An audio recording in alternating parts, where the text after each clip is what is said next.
Have you ever wondered how you could get better intuitive guidance and better consistency with that? If so, check it out because today I'm going to be sharing with you 3 tips to radically improve not just the quality, but the consistency of your intuition and your intuitive guidance.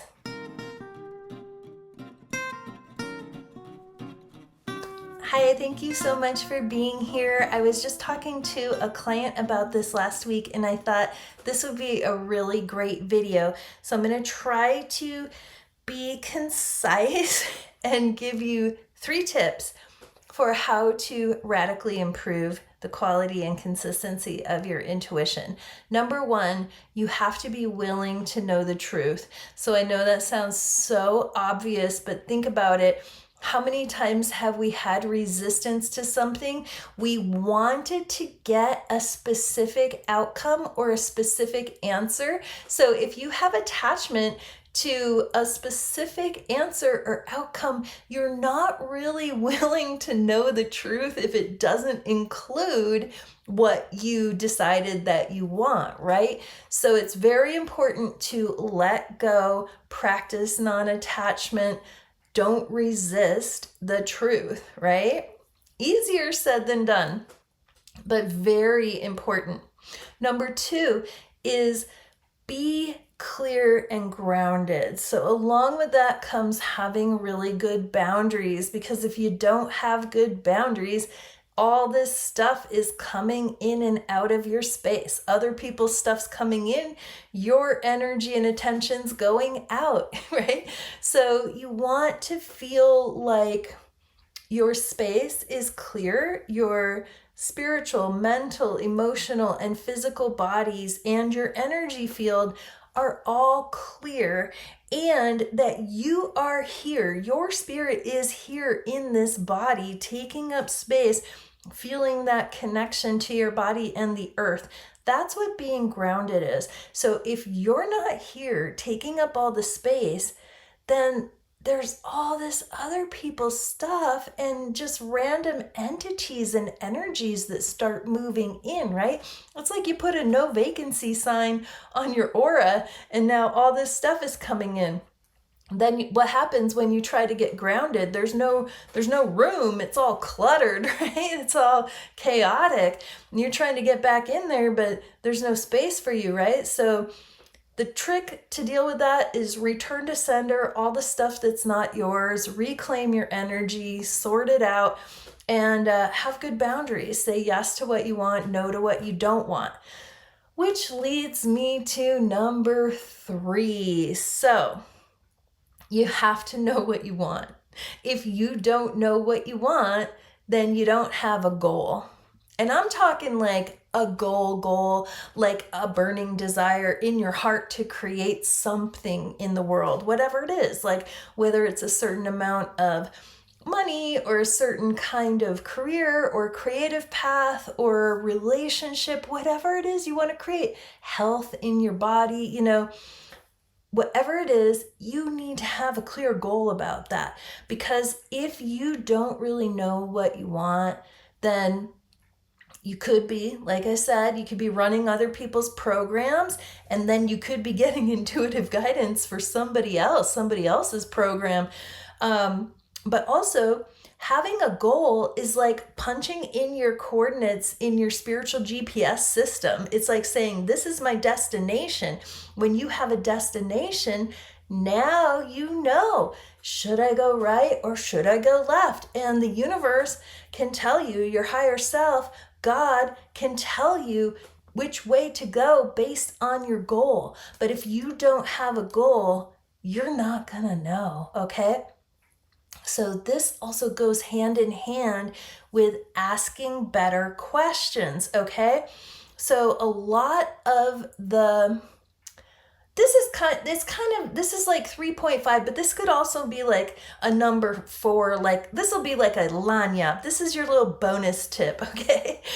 Asking better questions. So I think a lot of times we're tuning into something intuitively and we're thinking like, oh, should I do this or that? And really, we're missing a step because we're basing those questions on some kind of foregone conclusion or assumption. Okay, here's an example. So if I'm sitting here asking, like, should I go to this grad school or that grad school? You can see that there's an assumption there that I should even go to grad school, right? So this happens all the time. Check it out when you're tuning in and you're trying to get good intuitive guidance and information about something. Do you have assumptions in there? Go back and ask about that assumption. Just question that assumption. Ask better questions means question all your assumptions and foregone conclusions so that you start on a solid foundation, and then your questioning can build on there and it's not going to be sketchy. Makes sense, right? Having a goal really helps you tune into this. Say my goal is I want to make $100,000 a year. Right now, say I'm only making 50 and I want to make 100. And my rational mind is thinking, well, the way that you do that is you go to grad school, and I don't know, maybe my rational mind is like living in the 70s or something.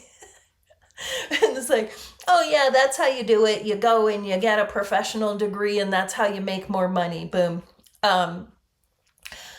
But if I were to go with that and then not ask better questions, I'm missing a whole piece of this because, well, let's be real. The rational mind is not creative.